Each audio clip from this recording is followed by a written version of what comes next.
আপনার মাপ পাওয়ার একটাই পদ্ধতি আছে। এখন আপনি অপরাধ করেছেন যার কাছে, স্বীকার করবেন তার কাছে। তার কাছে স্বীকার করার পরে সে যদি বলে না আমার এই মুক্তিপণ দেওয়া লাগবে, আমার যা ক্ষতি হয়েছে এর ক্ষতিপূরণ দিয়ে যান, আপনাকে দায় দেওয়া লাগবে। আমি তো আমার নিজেরটা বললাম, আমাকে বিনা কারণে আপনি 3টা বছর রেখে দিলেন। এখন যদিও আমার মামলায় কয়েকদিন আগে সব খারিজ হয়ে গেছে, আদালত কর্তৃক প্রমাণিত যে আমার কোনো দোষ পাইনি, তার আমি নির্দোষ, তাহলে 3 বছর আমাকে ফাঁসির কন্ডেম সেলে রাখলেন, এটা অন্যায়।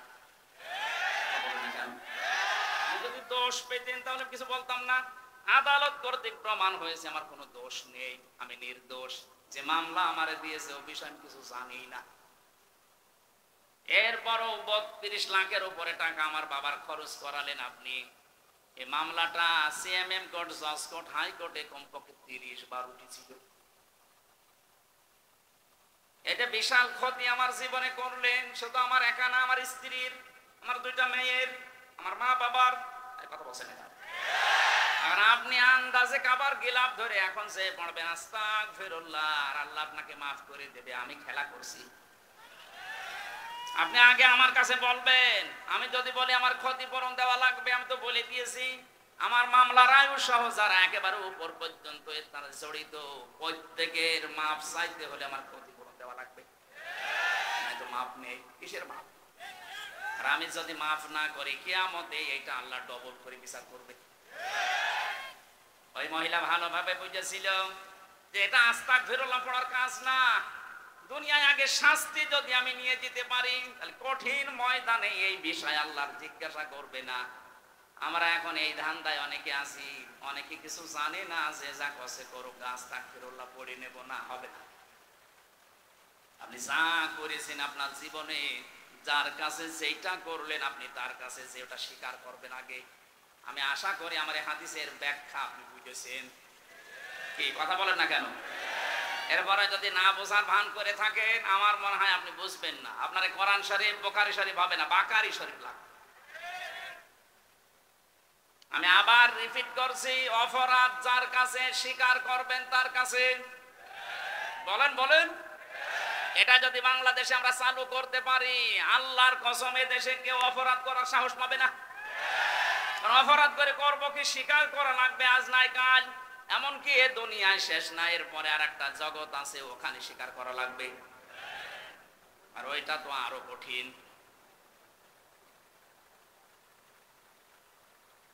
যেন আমি যেটা বোঝানোর জন্য পর্যন্ত এসেছিলাম, যারা যে মিথ্যা কথা ছড়ান যে আমরা নির্বাচিত ছিলাম না, নির্বাচিত হওয়া লাগে নির্বাচনের মাধ্যমে, এই সিস্টেমটাই ছিল না। কোরআনে কারিমে আল্লাহ সূরা হজের ৭৮ নম্বর আয়াতে জানিয়েছেন, হুয়া জিতাবাকুম ওয়া মা জাআলা আলাইকুম ফিদ্দীনি মিন হারাজ। তিনি সে আল্লাহ যিনি তোমাদেরকে নির্বাচিত করেন। জামালপুরবাসী বুকে হাত দিয়ে বলেন তো, নির্বাচিত করা হয়েছে পদ্ধতির মাধ্যমে, তার নাম কি? নির্বাচন। বলেন বলেন। নির্বাচন না হলে মানুষ নির্বাচিত হয় কি করে? যেহেতু এটা হয়নি, তার মানে আপনি নির্বাচিত না। এ কথাটা মিথ্যা কথা। আপনি যতই মোড়লদেরকে বোঝান, তারা তো আর পাগল না, অত পাগল না। পাগল কিন্তু অত পাগল না। সুতরাং মিথ্যা কথা ছড়ানো যাবে না। যারা ছড়াচ্ছেন তারা থামবেন। আমি জানি জালেমদের কপালে হেদায়েত নেই। আল্লাহু লা ইয়াহদিল কওমাস সালিমিন। আল্লাহ বলেন ইয়াহদি, এটা মজারে, বর্তমান, ভবিষ্যৎ, প্রেজেন্ট, ফিউচার। জালেমদেরকে আমি আল্লাহ পথ দেখাচ্ছি না, ওদেরকে পথ দেখাবো না। এজন্য জালেমদের দুনিয়াও শেষ, আখিরাতও শেষ। কারণ কিয়ামতের দিন জালেমরা আল্লাহর মামলার আসামি। কার? এটা আমি বানালাম। সূরা সূরা ৪২ নম্বর আয়াতের প্রথম অংশে আছে, ২৫ নম্বর পারার ৬ নম্বর পৃষ্ঠার ১২ নম্বর লাইনে পাবেন, ইন্নামাস সাবিলু আলাল্লাযীনা ইয়াযলিমুনান নাস। অবশ্যই আমি আল্লাহ নিজে মামলা দায়ের করব তাদের বিরুদ্ধে যারা মানুষ হয়ে মানুষের উপরে জুলুম করেছে। এটা দেশে হয়নি বলেন তো? এই কথা বলেন না, হয়নি? এই জন্য বলছি জালেমরা ওদের দুনিয়া শেষ, আখেরাত তো আগেই শেষ। আমরা যেন আবার ওদের মতো কপাল পোড়া হয়ে না যায়।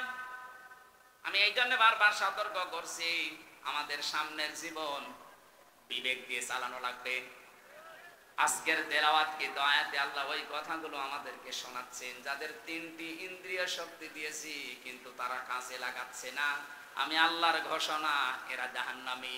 ওয়ালাকাদ দারআনা লিজাহান্নামা কাসীরাম মিনাল জিন্নি ওয়াল ইনস।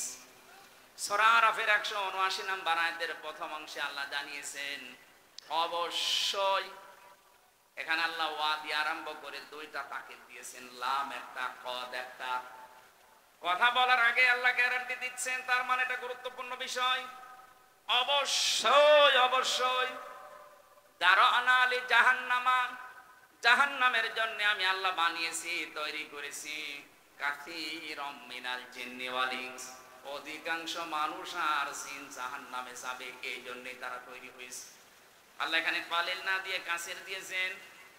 প্রশ্ন আসতে পারে, অধিকাংশ জিন আর মানুষ যদি জাহান্নামে যাবে তাহলে আমার দোষ কি? আমার দোষ আছে। আমার দোষ এইটা, এখানে আল্লাহ 3টি ইন্দ্রিয় শক্তির কথা জানাচ্ছেন। এটা পৃথিবীর সব সৃষ্টিকে দেয়নি, যাদেরকে দিয়েছেন তারা যদি কাজে না লাগায়। আল্লাহ প্রথম প্রশ্ন দিচ্ছেন, প্রথম তাদের পরিচয় দিয়েছেন উলাইকা কালানাম, এরা চতুষ্পদ জানোয়ার। বালুহুম আদল, বরং তার চাইতে নিকৃষ্ট। আদল ইসমে তাফজিল, এটা এর চাইতে খারাপ আর হয় না। উলাইকা হুমুল গাফিলুন, এরা গাফিল। এবার দেখেন তো এই 3টি ইন্দ্রিয় শক্তি আপনার আমার আছে কিনা। লাহুম কুলুবুল লা ইয়াফকাহুনা বিহা।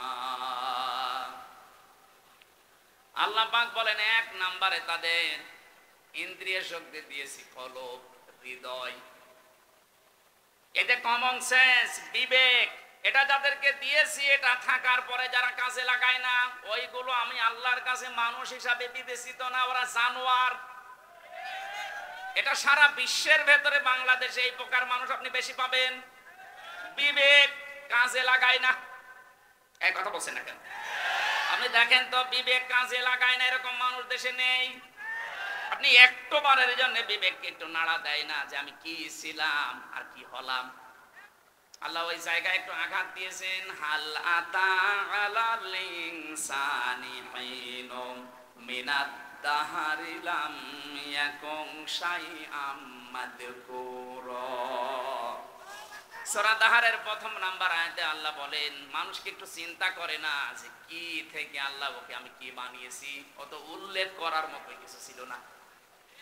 ও যে হামজা হয়ে চেয়ারে বসে আছে, এই নাম গন্ধ ছিল? বলেন বলেন, একটা বারের জন্য তো চিন্তা আসে না যে কি দিয়ে বানালাম তোকে আমি? তোর বাবা মার দায়িত্ব ছিল শুধু বিছানায় থাকা, বাকি যা করার কেউ করে না, এটা আমি আল্লাহ করেছি। কোরআনে কারিমে সূরা মুলকের ভেতরে আল্লাহ আমাদেরকে একটু নাড়া দিয়েছেন, আম্মান হাদাল্লাযী হুয়া জুনদুল লাকুম ইয়ানসুরুকুম মিন দুনির রাহমান ইনিল কাফিরুনা ইল্লা ফি গুরুর। আল্লাহ পাক বলেন, তার নিজের নামটা এখানে দিয়েছেন রহমান। এ রহমান যদি তোমাদেরকে বঞ্চিত করে দেয়, তোমাদের কোন সৈন্যবাহিনী আছে যে তোমাদেরকে বাঁচাতে পারে, সাহায্য করতে পারে? উনি যে বিভিন্ন সাহায্য তোমাকে করছেন। এই আয়াতের তাফসিরে আমি পড়েছি, প্রতিটি মানুষকে আল্লাহ সুস্থভাবে চলার জন্য লক্ষ লক্ষ ফেরেশতা তার পেছনে লাগিয়ে রেখেছেন। এটা আমি কথা বলতে পারি, এক একটা কথা তৈরি হওয়ার জন্য 27টা ধাক্কা লাগে কণ্ঠে। বিজ্ঞান প্রমাণ করেছে মানুষে কথা বলে, আল্লাহ মাহুল বায়ান, মানুষকে আল্লাহ বায়ান শিখিয়েছেন। এই কথা বলতে হলে 27টা স্তরে ধাক্কা লাগে, এরপর একটা কথা তৈরি হয়। আর কোরআনের তাফসিরে পেয়েছি, এক একটি স্তরে এক একজন ফেরেশতা আল্লাহ বসিয়ে রেখেছে। এ ওর কাছে, ও ওর কাছে, ও ওর কাছে এভাবে দিতে থাকে। 27 নাম্বার ধাক্কা দিয়ে একবার একটা কথা বের হয়। কোন বাবা এই কথাটা তৈরি করে দিচ্ছে আপনারে? বোবা যারা, তাদেরকে আপনি বোম মারলেও কথা বলতে পারবে? বলেন কি নেই তার? তার মতো কণ্ঠ আছে, কিন্তু কথা বের হচ্ছে না।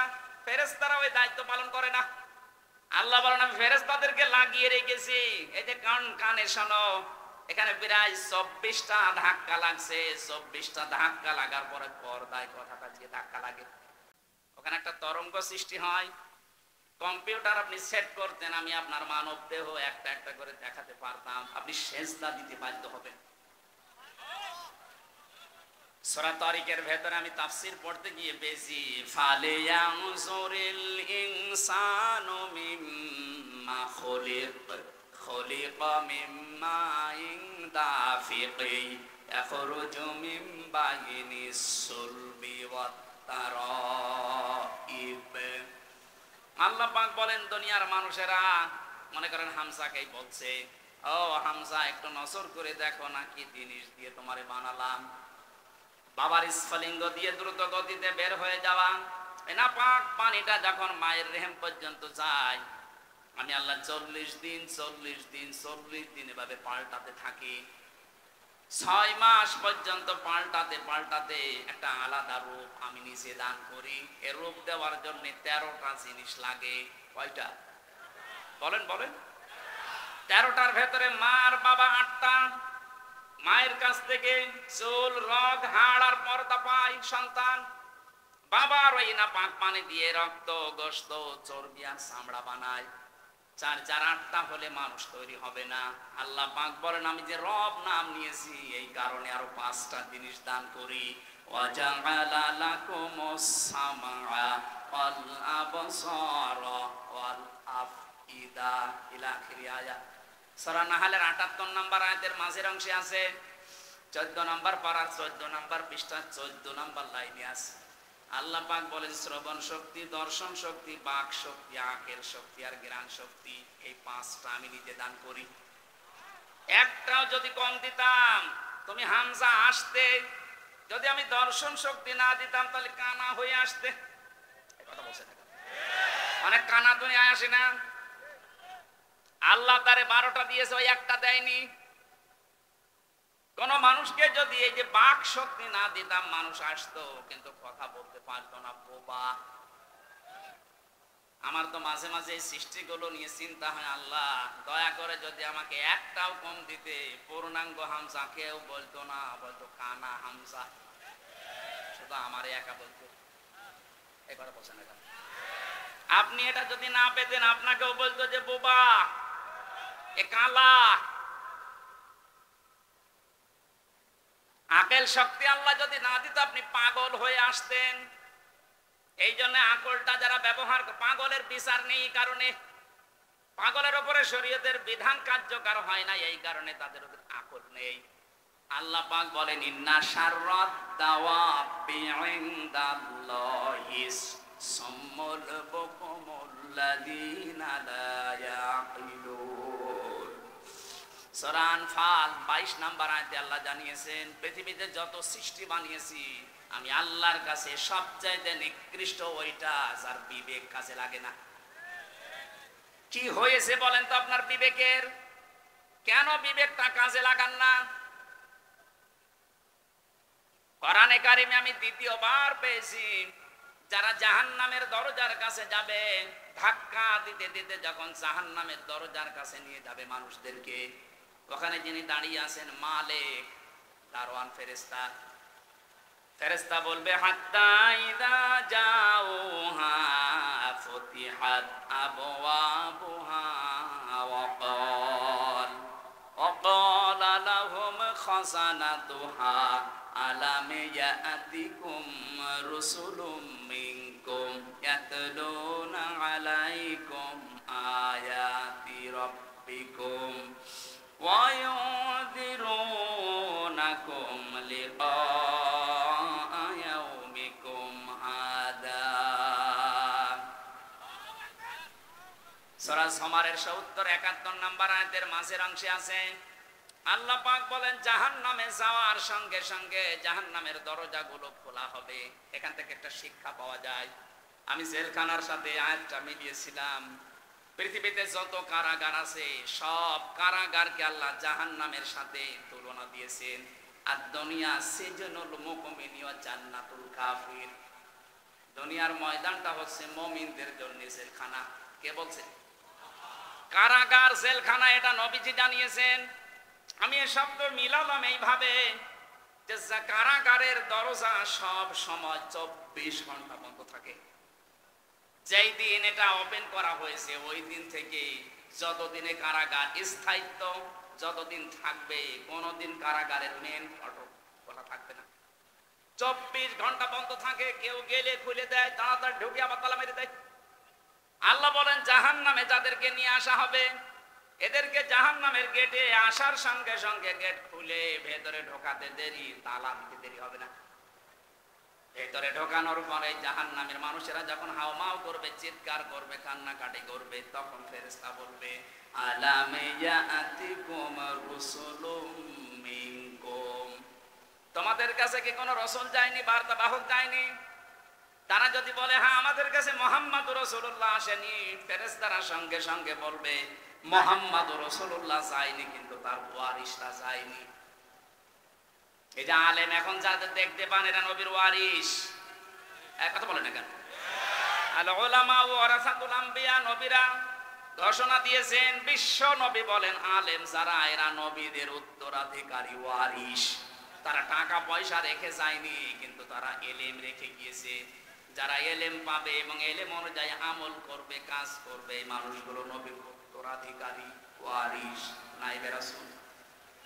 এই যে রসুলুন বহু বচন দিয়েছেন এই কারণে, হয়তো মুহাম্মদ রাসূলুল্লাহ কিয়ামত পর্যন্ত থাকবে না, কিন্তু তার উত্তরাধিকারী নায়েব থাকবে না, এখন নেই।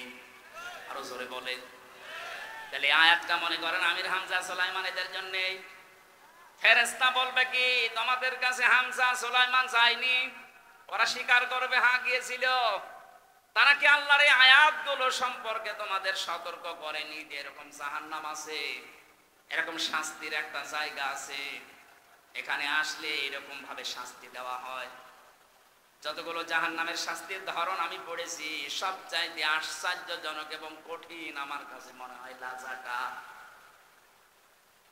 সূরা মারিজের ভেতরে আল্লাহ আমাদেরকে একটু ইঙ্গিত দিয়েছেন, ওয়ালা ইয়াসআলু হামিমুন হামিমা ইউবাসসিরুনহুম ইয়াওয়াদ্দুল মুজরিমু লাউ ইয়াফতাদি মিন আযাবি ইয়াউমিইযিন বিবানি। সেদিন কোনো বন্ধু বন্ধুকে উপকার করতে পারবে না। মানুষ এমন কঠিন অবস্থায় পড়ে যাবে, সে নিজের আপন সন্তানকে পর্যন্ত বলবে আল্লাহ এটা মুক্তিপণ হিসাবে দিয়ে দিলাম, তুমি আমাকে একটু রক্ষা করো। সাহিবাতিহি ওয়া আখি, তার স্ত্রীকে, তার সাথীকে, তার ভাইকে সে দিতে রাজি হয়ে যাবে। ফাসিলাতিহি আল্লাতী তুবি, এমনকি তার জ্ঞাতি গোষ্ঠী যারা তাকে আশ্রয় দিত, প্রশ্রয় দিয়ে রাখতো, অন্যায় করলেও যারা বাঁচিয়ে দিত, বিভিন্ন ক্ষমতা পাওয়ার টাকা পয়সা আইন দিয়ে, তাদেরকে সে বলবে এগুলো দিয়ে দিলাম।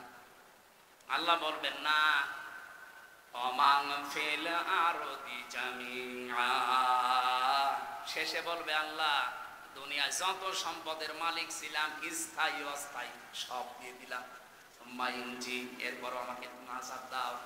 এবার ধমক আসবে। আল্লাহ রাব্বুল আলামিন তার বিচারের কাঠগড়ায় এবার মাত্র ধমক মারবেন, কাল্লা, কখনোই না, ইন্নাহা লাযা, তোর আমি লাজায় দেব। কোথায়? বলেন বলেন। শব্দটা শুনতে যত ছোট মনে হচ্ছে, ব্যাপারটা অত ছোট মনে না। ইন্নাহা লাযা, তোরে আমি লাজায় দেব। বর্ণনা দিচ্ছেন এরপরে লাজা কি জানো? নাযাআতাল লিশাওয়া, এখানে আগে দেওয়ার সঙ্গে সঙ্গে চামড়া খসে যাবে। পৃথিবীতে এমন কোন জায়গা আমার চোখে ধরা পড়ে নাই যেখানে যে ঘরের ভেতরে ঢুকলে চামড়া খসে যায় না। চামড়া খসানোর কিছু পদ্ধতি আছে, ওগুলো আগে অ্যাপ্লাই করা লাগে, ওগুলো আগে প্রয়োগ করা লাগে, তারপরে চামড়া খসে। কিন্তু এই লাসা এমন একটা ঘর আল্লাহ বানিয়েছে, জাহান্নামের একটা নাম, এখানে ঢুকলেই চামড়া আগে খুশি যায়। আল্লাহ বলেন যাই লাসায় চামড়া খসায় এই ঘর কাকে ডাকবে জানো? তাদউ মান আদবার ওয়া তাওয়াল্লা। এই যে লাসা নামক এই জাহান্নাম যেখানে চামড়া খসানো হবে, এটা ডাকবে তাদেরকে দুনিয়ায় যাদের সত্যের দিকে ডাকার পরে মুখ ফিরিয়ে। আর এটা আমার মনে হয় বাংলাদেশে বেশি, কারণ এত কোরআনের কথা পৃথিবীর কোন দেশে হয় না। এত সতর্ক করার পরও দেখবেন না, ওর মতের মিল যখন হয় না, ওর নিজের সাথে মেলে না, আস্তে করে উল্টা পাল্টা ফতোয়া দিয়ে চলে যায়। এক কথা বলছেন না কেন? আমি কি আমার বাবার বানানো কথা বলছি? আপনি কোন কারণে মানেন না? আপনি নিজের সাথে মিলিয়ে যাচ্ছে, তখন আপনার রাগ হয়। মানে তাদউ, আল্লাহ বলেন ও ডাকবে তোকে, মান আদবারা ওয়া তাওয়াল্লা, যে ব্যক্তি মুখ ফিরিয়ে নিয়ে উল্টা অ্যাবাউট টার্ন করে চলে গেছে। আজকে যে আয়াত থেকে কথা বলছে, এই বিবেকটা যাদের কাছে লাগবে না, অনেকের লাগছে না, তাদের কিন্তু পরিচয় লাগবে। আমি জানি, কথা বলে না কেন? আপনি যদি সতর্ক না হন, যেখানে আছেন ওখান থেকে কিন্তু এমন জায়গায় আল্লাহ ফেলবে, উঠতে পারবেন না। এক ছেলে এসে কাঁদছিল বাবার কাছে। বাবা বলছে এই কাঁদিস কেন, কি হয়েছে? বলছে আব্বা রেজাল্ট দিয়েছে। রেজাল্ট দিয়েছে, কি কাঁদার কি আছে? পাস করলে না ফেল করলে এটা বললেই তো হয়। ডাক দিয়ে বলছে আব্বা ফেল করলে তো কথা ছিলাম 5-এ, নামিয়ে দিয়েছে 3। এখন আমার ওই জায়গায় উঠতে আরো 2 বছর লাগবে। আপনি আজ কোরআনের কথাগুলো শোনার পরে বুঝতেছেন যে হ্যাঁ আমার ভেতরে এই দোষ আছে, আমি সত্যকে সত্য জানার পরও অ্যাবাউট টান করে চলে যায়। আপনার জায়গা ওই লাসা, আপনি প্রবেশ করতে দেরি, চামড়া খসতে দেরি হবে না। আর একটা কথা আল্লাহ এরপরের আয়াতে জানিয়েছেন, ওয়া জামাআ ফাআওয়া, যারা সম্পদ আদি জমা করে আর বারবার হিসাব নিকাশ করে এবং এটা কি করে সংরক্ষণ করা যায় সেই চিন্তা ভাবনায় থাকে। এই 15.5 বছরে কত কোটি কোটি টাকার মালিক এক একজন হয়েছে। এটা যদি বৈধ পথে উপায় করা লাগতো, কিয়ামতের আগে সম্ভব ছিল না। এক দরবেশী 36,000 কোটি টাকার মালিক। এক কথা বলছে না কেন? এস আলম গ্রুপ ইসলামী ব্যাংক থেকে 75,000 কোটি টাকা মেরে খেয়েছে। এক একজনের বাবার নামে, মায়ের নামে, মেয়ের নামে, ছেলের নামে, বোনের নামে কত কোটি কোটি টাকা পাচার হয়েছে। আপনি একটু বাইরের দেশে গিয়ে খবর নিয়ে আসেন। বেগম পাড়া হাওয়ায় হয়নি, টাকা দিয়ে বানানো দেখেছি। আমি একটা হাদিস বলছি, পাঁচটা পয়েন্টের একটা বলছে, একটু মিলান তো। আপনি শুনতেছেন না? শেষ করে দেব। বিশ্বনবী যেদিন নবুয়ত পান, আমি আলেমদেরকে বলছি, নবুয়ত পাওয়ার পরে এসে খাদিজাকে বলেছিলেন সাম্মিলুনি সাম্মিলুনি, আমাকে ঢেকে দাও, আমাকে ঢেকে দাও, আমি ভয় পেয়েছি। এই এদিকে তাকান, আমি ভয় পেয়েছি, আমার জীবনের উপরে আমার আশঙ্কা হচ্ছে, না জানি আমি মরে যাই কিনা, আমাকে ঢেকে দাও। হযরতে খাদিজাতুল কুবরা ওই দিন বলেছিলেন, স্বামী ভয় পাবেন না। আবুল কাসেম কেন ভয় পান? কাল্লা, কখনো না। আল্লাহি মা ইখসিকাল্লাহু আবাদান, ইন্নাকা লাতাসিলুর রিহমা ওয়া তাহমিলুল কাল্লা ওয়া তাকসিবুল মা'দুমা ওয়া তুকরিউদ দাঈফা ওয়া তুঈনু আলা নাওয়াইবিল হক। 5টা কথা খাদিজা ওই দিন বলেছিলেন। আমি এবার আলেম সহ যারা মেয়েরা এসেছেন তাদেরকে একটু অ্যাক্টিভ হওয়ার জন্য বলছি, মিলাবেন। ওই সময় খাদিজা কিন্তু মুসলমান এখনো হয়নি, কারণ ইমানের দাওয়াত পায়নি। তিনি বলেছিলেন, আল্লাহর কসম, কখনো আল্লাহ আপনাকে ভয় দেখাতে পারেন না। কোন জিন, পরি, ভূত এগুলো আপনাকে ভয় দেখাতে পারে না। আপনি যে কাজগুলো করেন, দেখেন তো আপনি স্বামী হিসাবে এই কাজগুলো করেন কিনা। ইন্নাকা লাতাসিলুর রিহমা, আপনি রেহেমের সম্পর্ক ঠিক রাখেন। রেহেম মানে আত্মীয়তা। রেহেম মানে কি? বলেন বলেন। নিজের স্ত্রী স্বামীর চরিত্রের গ্যারান্টি দিচ্ছে যে আপনার ভয় নেই, আল্লাহ আপনাকে ভয় দেখাবেই না, কারণ আপনি রক্তের সম্পর্ক ঠিক রাখেন।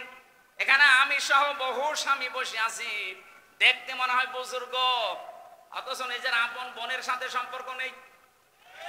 কথা বলছে না কেন? নিজের ভাইয়ের সাথে সম্পর্ক নেই। এগুলো রক্তের সম্পর্ক না। কি করবেন আপনি? নামাজ পড়ে, রোজা রেখে, হজ করে। রক্তের সম্পর্কটা গুরুত্বপূর্ণ, যখন আল্লাহ সব সৃষ্টি শেষ করে দিলেন, তখন এই রেহেম আল্লাহর কুদরতি পা জড়িয়ে ধরেছিল। ডাক দিয়ে বলে, মাবুদ, আমার সম্পর্কতে কিছু বলবে না। আল্লাহ পাক বলেন, তোমার সম্পর্কে আমার রায় হচ্ছে, তোমার সাথে যারা সম্পর্ক রাখবে, আত্মীয়তার সম্পর্ক, রক্তের, আমি তাদের সাথে আছি। যারা তোমাদের সম্পর্ক ছিন্ন করবে, আমি আল্লাহ তাদের সাথে নেই। আপনি রক্তের সম্পর্ক যদি ছিন্ন করে দেন, আল্লাহ আপনার সাথে নেই। বলেন, আপনার নামাজ দিয়ে আপনি কি জান্নাতে যেতে পারবেন? রোজা দিয়ে, যাকাত দিয়ে? এই বলেন না কেন? তাহলে আজকে থেকে এই সিদ্ধান্ত পাল্টান। ধর্ম আত্মীয় পাঠিয়েছে সে রাজীবপুরে, প্রতি মাসে 3 বার করে যাচ্ছে জাকির সাহেব, অথচ নিজের বাবা, নিজের মা, নিজের আপন বোন পাশের বাড়িতে বিয়ে হয়েছে, 1 বছরে একবারও যায় না। আর আমি যতটুকু বাস্তবে দেখতে পাচ্ছি, আজ হাজারো স্বামীদের রক্তের সম্পর্কগুলো নষ্ট হওয়ার পেছনে কারণ তার বউ। নাকি বেশি বলে ফেললাম? বেশি হয়নি, কেবল শুরু হচ্ছে। এ বর শুধু একাদশ না, এই বউকে কান পড়া দেয় ওই বর মা আর ওর বড় বোন। এরকম বউ আছে কার ঘরে? হাত তোলেন তো। যাকে এলাকায় ওয়াজ ঠিক আছে, সম্মানিত মা মরে না, আমি হাসির খোরাকি দেইনি। এটা আজ 100,098টা পরিবারে এই সমস্যা। এই কথা বলেন না কেন? আমি 3 দিন আগে ছিলাম নীলফামারীর কিশোরগঞ্জ থানা, একটা বৃদ্ধাশ্রমে গিয়েছিলাম দেখার জন্য। কত মা আর বাবা লাইন দিয়ে বসে আছে, ওদের চোখের দিকে তাকালেই মনে হচ্ছে ওরা ছেলে মেয়ের জন্য বরদোয়া করছে।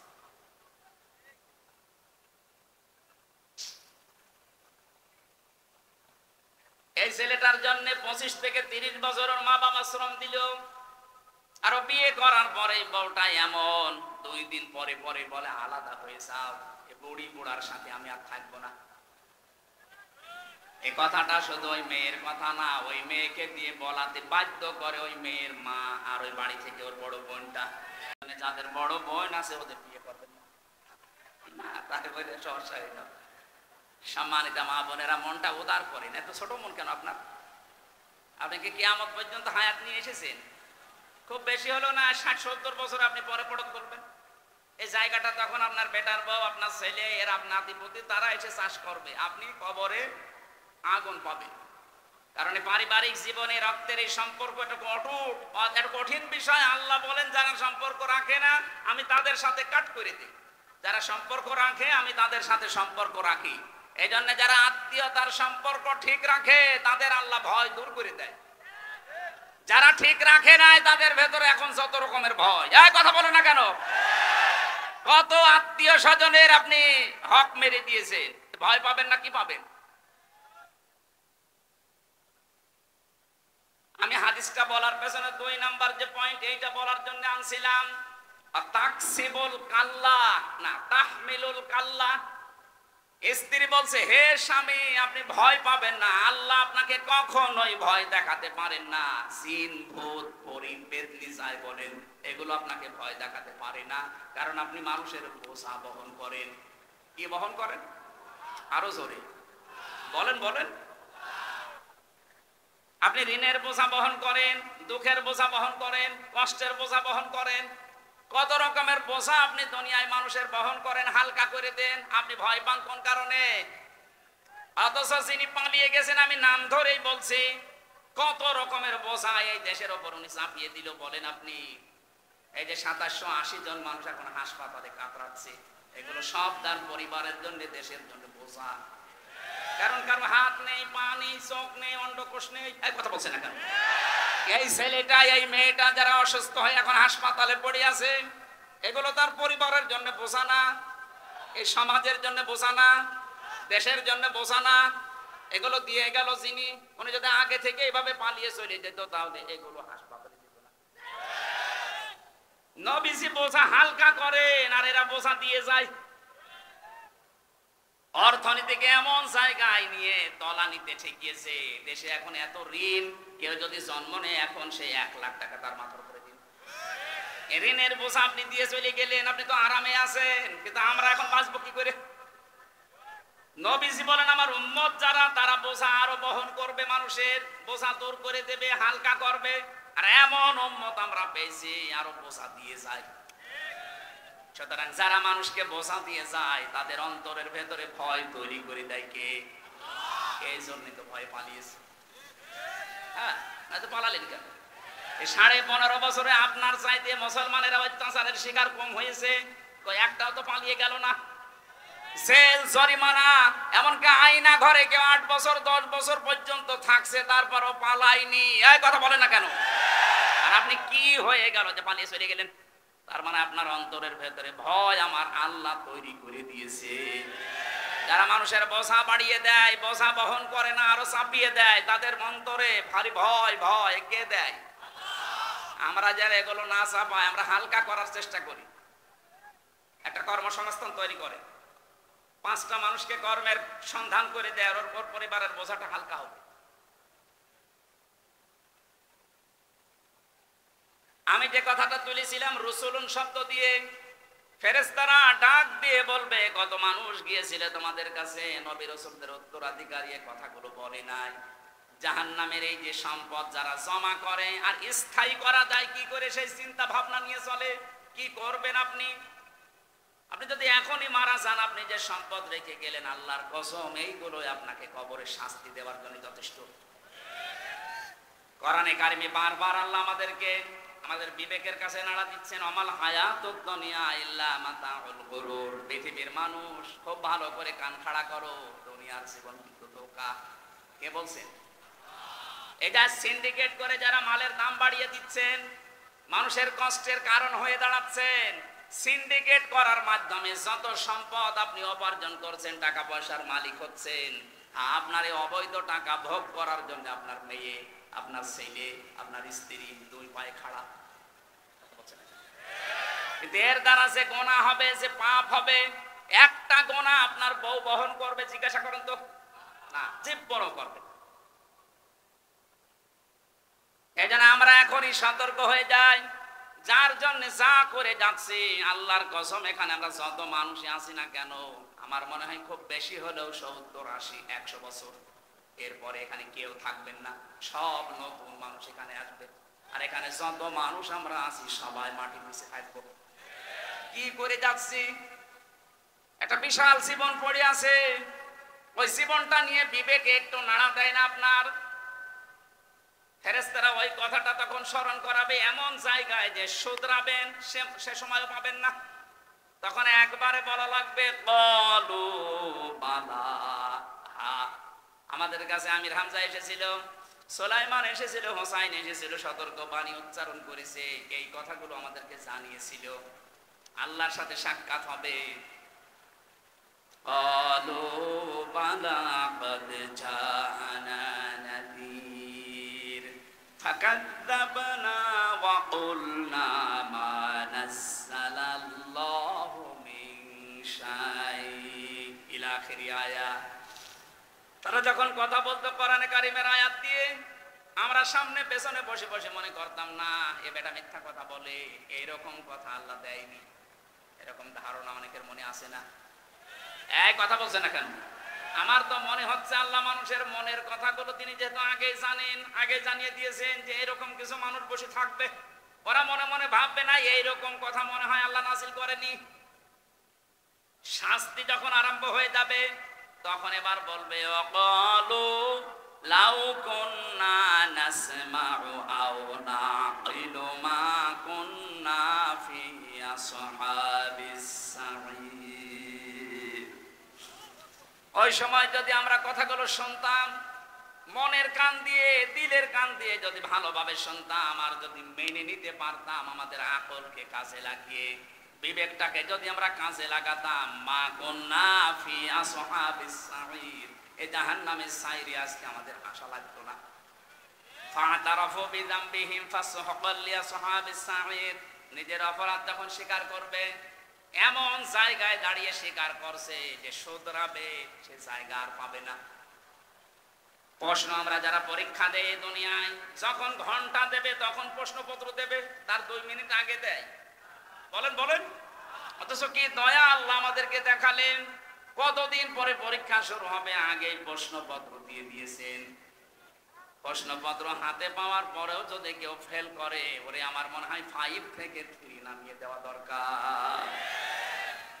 আমরা কি 5 থেকে 3 নামতে চাই? বলেন বলেন, বিবেক কাজে লাগান ভাই, সময় কিন্তু চলে যাচ্ছে। লাহুম কুলুবুন লা ইয়াফকাহুনা বিহা, তাদের কলব ছিল কিন্তু চিন্তা ছিল না। দুনিয়ার সব কিছু তারা বুঝতো কিন্তু কোরআনের কথাগুলো না বোঝার ভান করে থাকতো। আলাহুম আ'য়ুনুল লা ইবসিরুনা বিহা, তাদের চোখ ছিল কিন্তু দেখার পরেও অন্যায়কে না দেখার ভান করে থাকতো। আমার তো মনে হচ্ছে কোরআনের আয়াতগুলো আল্লাহ কেবল এই 24 সালে নাজিল করছে। দেখেন তো এই দেশে বহু মানুষ দেখার পরও না দেখার ভান করে থাকে। পত্রিকার কাগজে, টিভির পর্দায়, মোবাইলের পর্দায় কত কিছু প্রতিদিন ভেসে আসে, দেখে কিন্তু নিজের দলের লোক বলে কিছু বলে না। আর অন্য দলের লোক যদি চুন থেকে পান খসে, পান থেকে চুন খসলে ওর ফতোয়া দেখে কে? কি হয়েছে আপনার চোখের? এই যে দেখার পরও যারা না দেখার ভান করে থাকেন, তাদের এই চোখের ভেতরে আল্লাহ কিয়ামতের দিন সীসা গলিয়ে দেবে। আলাহুম আযানুল লা ইয়াসমাউনা বিহা, তাদের কান আছে কিন্তু তারা শোনে না, তার মানে শোনার পরও না শোনার ভান করে থাকে। আয়নুন শব্দের শাব্দিক অর্থ চোখ। এখানে আমি 5টা ব্যাখ্যা পেয়েছি। 1 নম্বরে যেটা দেখা দরকার এই জিনিসগুলো তারা চোখ দিয়ে দেখতো না। এ বাংলাদেশে এরকম মানুষ নেই? আপনার তো চোখ দিয়ে দেখা দরকার আপনার মাকে, এই কথা বলছেন কেন? অথচ মায়ের দিকে তাকায় না। আপনার চোখ দিয়ে দেখা দরকার আপনার বউকে, বউর দিকে তাকায় না, ও তাকাচ্ছে বান্ধবীর দিকে। বলে সুবহানাল্লাহ। এই চোখের অনেকগুলো হক আছে। কোন মানুষ যদি এই চোখের হক আদায় দুনিয়ায় না করে, কিয়ামতের দিন এই চোখ আল্লাহর দরবারে আপনার বিরুদ্ধে দাঁড়াবে। এই চোখে যেটা বাস্তবে দেখা যায় যাচ্ছে, টিভির পর্দায়, মোবাইলের পর্দায়, কম্পিউটারের পর্দায় হয়তো দেখা যায় যাচ্ছে, কিন্তু যেটা এখন দেখা যায় নেই চোখের সামনে, ওটা মোবাইলের পর্দায় দেখা যায় নেই। কথা বলেন না কেন?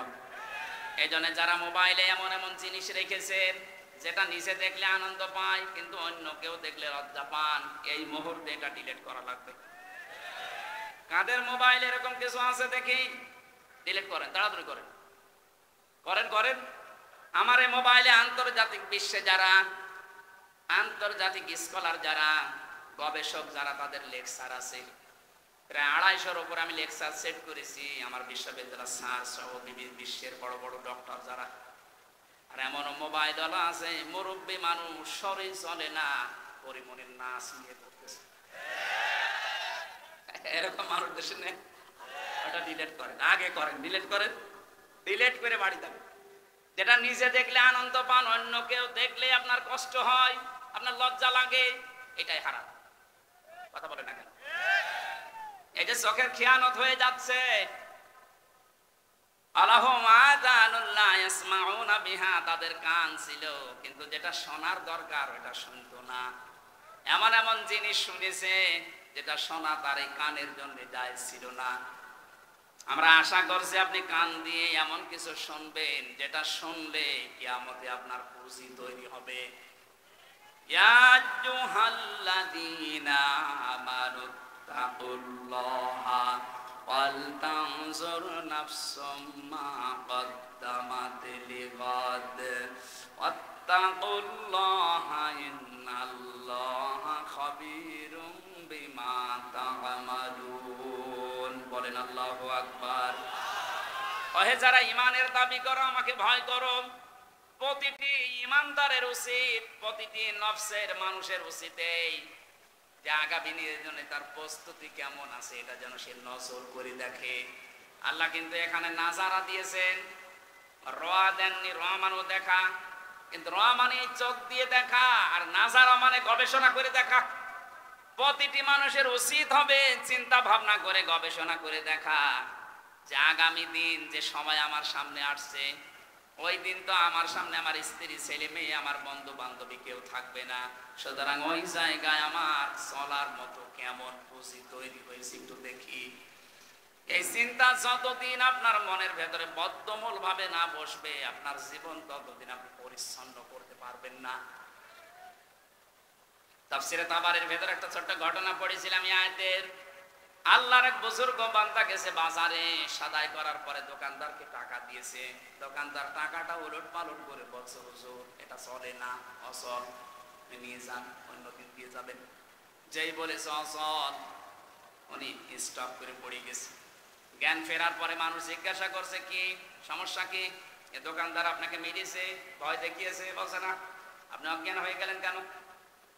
বুজুর্গ বান্দা বলছে, দেখো এ বাজার করার পর সদাই কিনে যখন টাকাটা দিলাম, উনি উলট পালট করে বলছে এটা অচল, এর মাঝে যে দাগটা থাকার দরকার ওটা নেই, এটা দুনিয়ার বাজারে চলে না। চিন্তা করলাম আমারও তো একটা 100 টাকার নোট আছে, আমার হায়াত, আমার 60, 70, 80 বছরের হায়াত। আমি যদি এখনই মারা যাই, আল্লাহ পাক যদি আমার হায়াতটা দেখে বলে, হামজা তোর এই হায়াত চলে না, এর ভেতরে শিরিক পাওয়া যায়। যেটা দেখতে মানা করেছিলাম ওইটা তুই দেখেছিস, এর মধ্যে লেখা আছে। যেটা শুনতে নিষেধ ছিল ওইটা শুনেছিস, যেটা এখানে লেখা আছে। এরকম আমল নামা নিয়ে, এরকম একটা হায়াত নিয়ে, এরকম টাকা নিয়ে আমার জান্নাতে যাওয়া যাবে না। যা, তখন আমার কি হবে এই চিন্তা করে আমি সেন্সলেস হয়ে গেছি। এজন্য আমাদের আগামী দিনের জন্য একটু চিন্তা ভাবনা এখনই করা দরকার। আমি যদি এখনই চোখ বন্ধ হই, আমি যদি এখনই পটল তুলি, কি হবে আমার আগামী দিনের বিশাল জীবন আমার সামনে পড়ে আছে। আমি আল্লাহ আবার বলছি,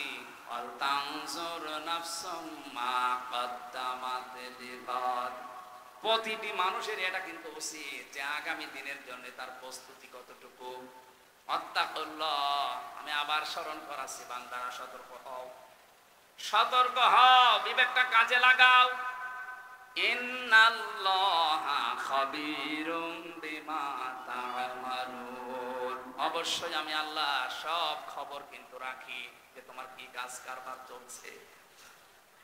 আল্লাহর কাছে আমাদের বিবেকের যেহেতু প্রশ্ন হবে, আমাদের চোখের প্রশ্ন হবে, কানের প্রশ্ন হবে।